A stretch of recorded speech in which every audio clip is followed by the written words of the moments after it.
Hi guys, welcome back to Mrs. McKissick's Moments. Today is Thoughtful Thursday.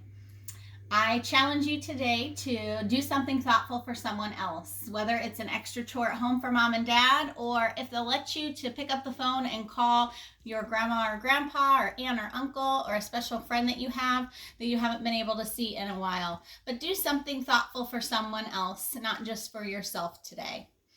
All right, I have two stories today. One of which is a request from one of my new fans named Donnie. And the other one is a chapter book that I want to start because some of my older students might not enjoy some of the picture books that I'm reading and might want something a little bit more involved. So we're going to start with a picture book first and then read a chapter out of our new story that I will continue every day. So here we go.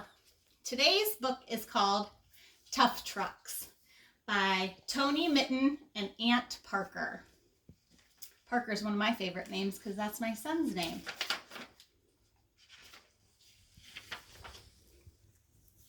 Trucks are tough and sturdy.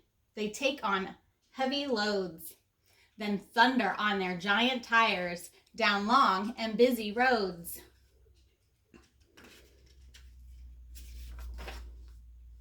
All trucks have a cab up front. The driver sits inside. The truck's controls are all around, ready for the ride, even the turn signal. The driver starts the engine, and when the way is clear, accelerates along the road and turns the wheel to steer. Some truck cabs have a bunk bed, a curtain, and a light to make a tiny bedroom where the driver sleeps at night. A big rig has a semi-trailer fitted with a pin. Its tractor unit has a slot to click the trailer in. So when the rig is traveling on roads that weave and wend, the separate parts turn one by one to get around the bend. A garbage truck collects the trash grumbling down the street. It lifts the cans and empties them to keep things clean and neat. A concrete mixer stirs its load while traveling to the site. The foreman points, just pour it here. We're ready now, all right. The piston on a dump truck can push to tilt it up. We're just about to tip some rubble. Ready, steady, hop. A tanker carries liquids, so it's sealed up good and tight. The shiny tanker's full of milk, all creamy, cool, and white. When traveling long distances, you're on the road alone, so drivers keep in touch by CB radio or phone. This truck has had a breakdown, but the driver didn't panic. He radioed around and found a handy truck mechanic. Driving trucks is tiring, but you need to be awake. So drivers park at truck stops for a meal or a break. But look, we've reached the depot. We've made another run. The forklift starts unloading, and the foreman shouts, "Well done." This is a page about tractor parts. There's a tractor trailer and a cab. Here's the tractor, the semi-trailer. Here's what a CB radio is, and this is a piston, okay? Also, while we're reading about trucks, remember all the truckers that are out on the roads right now delivering all of the goods to the stores while we're all shut in. They're making sure that our grocery stores are still stocked and doing such wonderful, great things for our economy. So we need to remember them today during Thoughtful Thursday. All right. Our chapter book we're going to start is called The Secret at the Polk Street School, which is kind of cool because I live in a town called Polk. So this is about a girl named Dawn Bosco, and she is a private eye. She likes to be a detective and do detective work. So today we're just going to read chapter 1. Chapter 1. Dawn Bosco took big steps. Her cowgirl boots went click-clack. Jason was click-clacking too. He had robot boots. They went into the schoolyard. Dawn opened her mouth. "Spring is springing," she sang. "Grass is ringing." Jason started to laugh. "That's not right." Dawn laughed too. "I like the way it sounds." Drake Evans was kneeling near the picnic table. He was poking around in the dirt. "You sound like my dog howling," he told Dawn. He put his nose in the air. "Ow!" "Don't pay attention," Jason said. "I won't," said Dawn. Drake Evans was the meanest boy in the school. Everyone knew it. Dawn was glad he was in Mrs. Gates's class and not Miss Rooney's.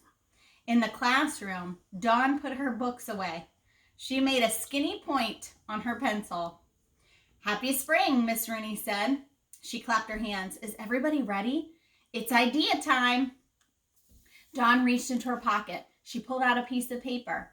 It was a little wrinkled. She smoothed it out. "Who has an idea for us?" Miss Rooney asked. Dawn put up her hand. Emily's hand went up too. So did Richard's and Timothy's. "Yes, Richard," said Miss Rooney. "We want to win the banner," Richard said. "Right? Right-a-reno," said Matthew. "I hope Miss Mancina gives it to us." Miss Mancina was the principal. This week, she was giving the banner to a special class. It was the class that did the most for the school. The banner was blue and white. It had long gold strings. It said best. Miss Rooney's class wanted to be the best. They hadn't had the banner in a long time. "My idea is," Richard took a deep breath, "we could paint the hall." "That would be doing something good for the school," said Matthew. "It would be some mess," said Emily Arrow. "It's a mess now," said Richard. "All brown and tan." "I'd like a red hall," said Matthew. "Me too," said Jason, "or orange." Richard sat up on his desk. "How about stripes?" Sometimes Richard had good ideas, Dawn thought. She still thought hers was better. Everyone was looking at Miss Rooney. Everyone was yelling a different color for the hall. Miss Rooney was smiling. "It's not practical," she said. Miss Rooney always said that, thought Dawn. That meant it wasn't a good idea. Dawn waved her hand harder. "Let's listen to Dawn's idea," said Miss Rooney. Dawn read her idea paper. "Everyone knows I'm a great detective." She looked around. "Right?" Linda Lorca made a face. "You're the best," said Jason. Dawn reached into her desk. She pulled out her polka dot detective hat. She pushed it up on her head. It was a little big. "We could find a mystery," she said. "I could solve it." "That would help the school," said Jason. "You could say that again," Richard said. "Got you, thief." Matthew gave Richard a punch. "Let the thief have my homework." They started to laugh. "That's better than my sister's class. They're having a bake sale," Jason said. "My sister's a terrible baker." Dawn nodded. She was thrilled. Her idea was great. She tried not to smile. "No good," said Linda Lorca. Dawn made a face at her. Sometimes Linda looked like a horse.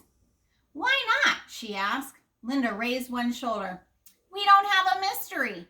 "Nay." Dawn made a hoarse noise under her breath. Miss Rooney smiled. "Mysteries always come along." Miss Rooney looked at Timothy. "How about you, Tim?" Dawn sat down. She ripped up her paper idea. She didn't even listen to Timothy's idea. It probably wasn't practical. Everyone started to clap. They liked Timothy's idea. Even Miss Rooney. It was probably silly, Dawn thought. She looked out the window. She'd find a mystery all by herself. So I wonder what mystery Dawn's going to find for the Polk Street School and her class with Miss Rooney. Maybe you can think up some ideas on what kind of mystery she's going to find in the next couple days when we read the rest of our chapter book. That's all for today. We'll see you back tomorrow for Fun Fact Friday. Have a great day, everybody. Remember, it's Thoughtful Thursday. Do something thoughtful for others.